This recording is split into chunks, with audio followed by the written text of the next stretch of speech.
మీరు నిహిలిజం అనే కాన్సెప్ట్ గురించి విన్నారా? మీ ఇంట్లో ఒక డెవిల్‌ని తయారు చేస్తే ఫస్ట్ విక్టిమ్ ఎవరుంటారు? అంటే దీని గురించి తెలుసుకున్నాక తల్లిదండ్రులు తమ పిల్లల విషయంలో ఎంతో జాగ్రత్తలు తీసుకోవాలని నేను కోరుకుంటున్నాను. ఓకే. వాళ్ళ కోసం డైలీ ఎంతో కొంత సమయం కేటాయించడం వంటివి చేయాలన్నమాట. అయితే ఈ మధ్య జెన్‌జీ గురించి ఎక్కువగా డిస్కస్ చేయడానికి గుడ్ రీజన్స్ కంటే బ్యాడ్ రీజన్స్ ఉండడమే కారణం. జెన్‌జీని ఎందుకు ఇంతలా ఇన్‌ఫ్లుయెన్స్ చేసేందుకు ట్రై చేస్తున్నారు? ఇలాంటి ఒక పాయిజనస్ ఐడియాలజీ వైపు టర్న్ అవుతున్నారు ఓకే. ఈరోజు ఉన్నటువంటి యూత్. ప్రపంచంలో చాలా దేశాల్లో జెన్‌జీ ఏజ్ గ్రూప్‌లో ఉన్న వాళ్ళు గవర్నమెంట్‌కి వ్యతిరేకంగా ప్రొటెస్ట్ చేయడం గానీ, గవర్నమెంట్‌ని దించేయడం గానీ జరుగుతుంది కదా! సో, మన దేశంలో అలాంటివి జరిగే ఛాన్స్ ఏమన్నా ఉందా? జెన్‌జీ పైన ఈ మధ్య ఎక్కువగా వరల్డ్ వైడ్‌లో చాలా డిస్కషన్ చేస్తున్నారు. అయితే జెన్‌జీ అంటే ఏంటనేది కొందరికి తెలియకపోవచ్చు. కాబట్టి వాళ్ళ కోసం చెప్తున్నాను. జెన్‌జీ అంటే జనరేషన్ జెడ్ అని అర్థం. ఓకే. 1997 నుంచి 2012 మధ్య పుట్టినటువంటి తరం ఏదైతే ఉందో హ్మ్. జనరేషన్ జెడ్ కేటగిరీలోకి వస్తారనమాట. ఓకే. అయితే ఈ మధ్య జెన్‌జీ గురించి ఎక్కువగా డిస్కస్ చేయడానికి గుడ్ రీజన్స్ కంటే బ్యాడ్ రీజన్స్ ఉండడమే కారణం. అయితే మీరు అడిగారు కదా! మన దేశంలో జెన్‌జీ దేశంలో అల్లకల్లోలం సృష్టించి ప్రభుత్వాలను పడగొడుతుందా అని. అవును. నా ఉద్దేశం ప్రకారం మన ఇండియాలో అలా జరగడానికి అవకాశాలు చాలా తక్కువ ఉన్నాయంటాను. హ్మ్. ఎందుకనడానికి దానికి కారణాన్ని నేను చివర్లో చెప్తాను. హ్మ్.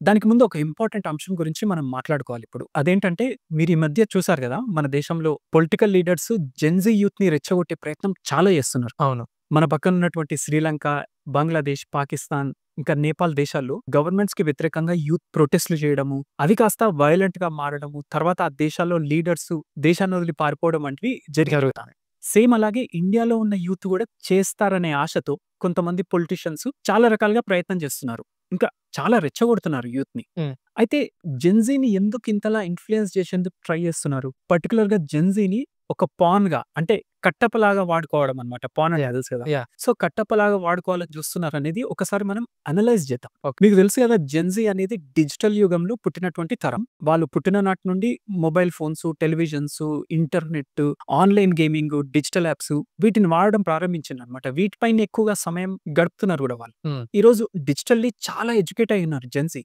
కానీ మోరల్‌గా లేదా ఎథికల్‌గా ఎంతో బ్యాక్వర్డ్ ఉన్నారు. ఈ విషయం గురించి చాలా స్టడీస్ అనేవి ఉన్నాయన్నమాట. యాహ్! జెన్‌జీ యూత్ డిజిటల్‌గా చాలా కనెక్ట్ అయ్యి ఉన్నా, ఎమోషనల్‌గా మాత్రం చాలా డిస్కనెక్ట్ అయ్యి ఉందన్నమాట. హ్మ్. ఈ జెన్‌జీ తరం అనేది. అయితే జెన్‌జీ ఆ విధంగా ఎందుకు మారిందనేందుకు ఒక భయంకరమైన నిజం ప్రతి ఒక్కరు తెలుసుకోవాలి. మీరు నిహిలిజం అనే కాన్సెప్ట్ గురించి విన్నారా?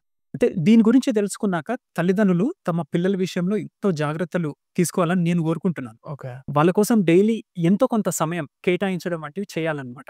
ఓకే. ఎందుకంటే ఇది చాలా ఇంపార్టెంట్ నేను చెప్పే విషయం. నిహిలిజం అంటే ఒక మనిషిని మానసికంగా కృంగదీసి తన జీవితం పట్ల, తన కుటుంబం, సమాజం పట్ల ఏ రకంగా బాధ్యత లేకుండా తయారు చేయడం అన్నమాట. ఓకే. మీరు అమెరికా లాంటి దేశంలో చూస్తే అక్కడ ఈ నిహిలిజం కారణంగా ఆ దేశం మొత్తం ఒక డేంజర్‌లో పడ్డదన్నమాట. ప్రమాదంలో పడ్డది ఈరోజు. హ్మ్. స్కూల్‌కి వెళ్ళొచ్చినటువంటి పిల్లలు తమ తల్లిదండ్రులతో తాము బాయ్ గాదు, గర్ల్ గాదని తమకిష్టమొచ్చిన సెక్స్‌ని ఆపాదించుకుంటున్నారు. ఇంకా తాము గే అని చెప్పుకోవడానికి లేదా తాము ట్రాన్స్ అని చెప్పుకోవడానికి ఎక్కువగా ఇంట్రెస్ట్ చూపిస్తున్నారు. హ్మ్. నిజంగా తమ లోపల ఆ రకమైన బయోలాజికల్ మేకింగ్ ఉందనుకోండి, అది ప్రాబ్లమ్ లేదు. కానీ ఎవరికి వాళ్ళు సొంతంగా తమ సెక్స్ నిర్ధారణ తమ పర్వర్షన్స్ ఆధారంగా నిర్ణయించుకుంటున్నారు. హ్మ్. ఎంత ప్రాబ్లమ్ ఉంది గదా! హ్మ్. స్కూల్ ఏజ్ వరకు మంచి కల్చరు, ట్రెడిషన్స్ ఉన్న కుటుంబంలో పుట్టి, ఆ కుటుంబాలకు చెందినటువంటి పిల్లలు హైర్ స్టడీస్ కోసం యూనివర్సిటీలోకి వెళ్ళాక, అక్కడ కొంతమంది కమ్యూనిస్ట్ ప్రొఫెసర్‌లు, ఇంకా లెఫ్ట్ వింగ్ స్టూడెంట్ యూనియన్స్ హ్మ్. వాళ్ళు ఇంజెక్ట్ చేస్తున్నారు ఈ నిహిలిజం. దీని కారణంగా తమ కల్చర్‌ని వ్యతిరేకించడం, హ్మ్. ఇంకా గాడ్ లేడని వాదించడము, వాల్యూస్, మోరల్స్, కర్మ లాంటివి ఏవి లేవని వాదిస్తున్నారనమాట. యాహ్! వాళ్ళు అన్‌లిమిటెడ్ ఫ్రీడమ్ విత్ నో రెస్పాన్సిబిలిటీస్‌తో బ్రతకాలని ఇలాంటి ఒక పాయిజనస్ ఐడియాలజీ వైపు టర్న్ అవుతున్నారు. ఓకే. ఈరోజు ఉన్నటువంటి యూత్. మీరు హిస్టరీలో చూస్తే టీనేజ్ పిల్లలు తమ తల్లిదండ్రుల ప్రాణాలు తీయడం లాంటివి జరిగేవి కాదు. కానీ ఇప్పుడు ఆ నిహిలిజం కారణంగా ఒక విషపూరితమైనటువంటి మైండ్‌సెట్ కారణంగా అలా తయారవుతున్నారు. మనం న్యూస్‌లలో చూస్తున్నాం ఈ మధ్య బాయ్ ఫ్రెండ్స్ కోసం లేదా గర్ల్ ఫ్రెండ్స్ కోసం పేరెంట్స్ ప్రాణాలు తీయడానికి కూడా వెనకాడతలేరు. హ్మ్. తమనెవరు ప్రశ్నించొద్దు, తమ ఫ్రీడమ్‌కి అడ్డు రావద్దని డైరెక్ట్‌గా అల్టిమేటమ్ ఇస్తున్నారు. హ్మ్. ఇంకా ఎప్పుడు లోన్‌లీగా ఉండడము, ఏ సోషల్ గ్యాదరింగ్‌కి రాకపోవడము, లైఫ్ పైన అసలు ఏ ఇంట్రెస్ట్ లేకుండా ఒక యానిమలిస్టిక్ లైఫ్ స్టైల్ వైపు వెళ్తున్నారనమాట. అలా జీవిస్తున్నారు. అయితే ఇంతలా ఎలా ఇన్‌ఫ్లూయెన్స్ అయ్యారని చూస్తే దానికి కారణం డిజిటల్ కంటెంట్.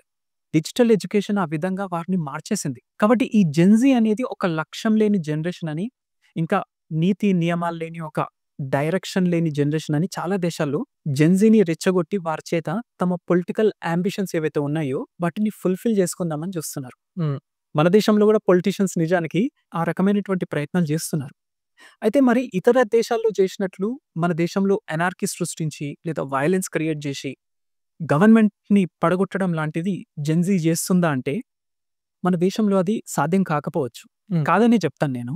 ఎందుకంటే మన దగ్గర మెజారిటీ ఆఫ్ ఇండియన్ ఫ్యామిలీస్ ఇంకా కల్చర్‌తో కనెక్ట్ అయ్యి ఉన్నాయి. ఆ ఫ్యామిలీ వాల్యూస్‌ని పిల్లలకు నేర్పుతున్నారనమాట. ముఖ్యంగా మన ఏన్షియంట్ ఫిలాసాఫికల్ అండర్‌స్టాండింగ్ అనేది యూత్‌లో ఉంది. అంటే జెన్‌జీ వాళ్ళలో ఉందనమాట.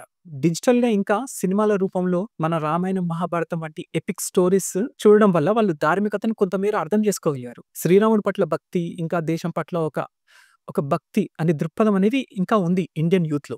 కాబట్టి సొంత దేశాన్ని నాశనం చేసుకుందాం అనేటువంటి మైండ్ సెట్ అయితే లేదు. హ్మ్. కొంత పర్సెంటేజ్ ఆఫ్ యూత్ నేను ఇదివరకు చెప్పిన ఆ నిహిలిజం అనే పాయిజన్ ఇంజెక్ట్ చేసుకొని ఉంటారు. కానీ అది చాలా మినిమల్ అమౌంట్‌లో చాలా ఉంటుంది తక్కువ. వాస్తవానికి. యాహ్! యెస్. అయితే పేరెంట్స్ తమ పిల్లలు ఎలాంటి డిజిటల్ కంటెంట్ కన్జ్యూమ్ చేస్తున్నారనే దానిపై కొంచెం కాన్సంట్రేట్ చేయాలి. డిజిటల్ కంటెంట్ గనక మీ ఇంట్లో ఒక డెవిల్‌ని తయారు చేస్తే ఫస్ట్ విక్టిమ్ ఎవరుంటారు? Family members. యెస్. కుటుంబం ఫస్ట్ విక్టిమ్ ఉంటుంది. హ్మ్. ఆ తర్వాత సొసైటీ. ఆ తర్వాత ఈ దేశం. యాహ్! పేరెంట్స్ ధార్మిక్ వాల్యూస్‌ని పిల్లలకు నేర్పాలి చిన్నప్పటి నుండే. పేరెంట్స్ కొందరు మేము దేవుడిని నమ్మమంటారు. అయినా సరే వాళ్ళు గూడా దేవుడిని నమ్మకపోయినా సరే కల్చర్, ట్రెడిషన్స్, వాల్యూస్, మోరల్స్ ఇవి పిల్లలకు తప్పనిసరిగా నేర్పాల్సిందే. ఈరోజు యూత్‌కి ఒక విషయం చెప్పాలని అనుకుంటున్నాను ఈ సందర్భంగా. నాలెడ్జ్ కోసం గూగుల్ లేదా ఆర్టిఫిషియల్ ఇంటెలిజెన్స్ ఉంటే చాలు అనే భావనలో చాలా మంది ఉన్నారు ఈరోజు యూత్. అందుకే నిత్యం మొబైల్స్‌ని వాడడం చేస్తున్నారు. కానీ గూగుల్ ఇన్ఫర్మేషన్ ఇస్తుంది. కానీ ఇన్‌స్పిరేషన్ ఇవ్వదు. మీ పేరెంట్స్ మీకు ఇన్‌స్పిరేషన్ ఇస్తారు. మీ గ్రాండ్ పేరెంట్స్, మీ టీచర్స్, మీ ఫ్రెండ్స్, ఇంకా స్పిరిచ్యువల్ గురుస్. ఓకే. వీళ్ళు ఇన్‌స్పైర్ చేస్తారు మిమ్మల్ని. డిజిటల్ ప్లాట్‌ఫార్మ్‌పై దొరికే అన్‌లిమిటెడ్ ఇన్ఫర్మేషన్ లేదా అన్‌లిమిటెడ్ ఎంటర్‌టైన్‌మెంట్ నిజానికి అవసరం లేదు. కాన్షియస్‌గా మొబైల్‌ని వాడండి. మనం అతిగా వాడితే దాన్ని ట్రాప్‌లో పడతామని తెలుసుకోవాలి. కేవలం డిజిటల్ కంటెంట్‌పై కాన్సంట్రేట్ చేయడం మాత్రమే కాకుండా ఫిజికల్ ఫిట్‌నెస్‌పై ఎక్కువ కాన్సంట్రేట్ చేయండి. అంతేకాకుండా ఏదైనా ఒక మ్యూజికల్ ఇన్‌స్ట్రుమెంట్ నేర్చుకోండి. అదే కాకుండా డాన్స్ నేర్చుకోవడము ఇట్లాంటివి కూడా చేయాలి. మనము లైఫ్‌లో జాయ్‌ఫుల్‌గా అవ్వడం నేర్చుకోవాలనమాట. మీ లైఫ్ అంటే ఒక సెలబ్రేషన్ లాగా ఉండేలా చేసుకోవాలి. మీ జీవితం అనేది మీ చేతుల్లోనే ఉంటుంది. కాబట్టి వండర్స్ క్రియేట్ చేయండి. Not blunders. కాబట్టి మన దేశం, మన సమాజము, మన కుటుంబము, మన మంచి కోసము ప్రతి ఒక్కరం నిత్యం ఎంతో మోటివేటెడ్‌గా ఉంటూ మన దేశాన్ని మనం డెవలప్ జేసుకోవాలి.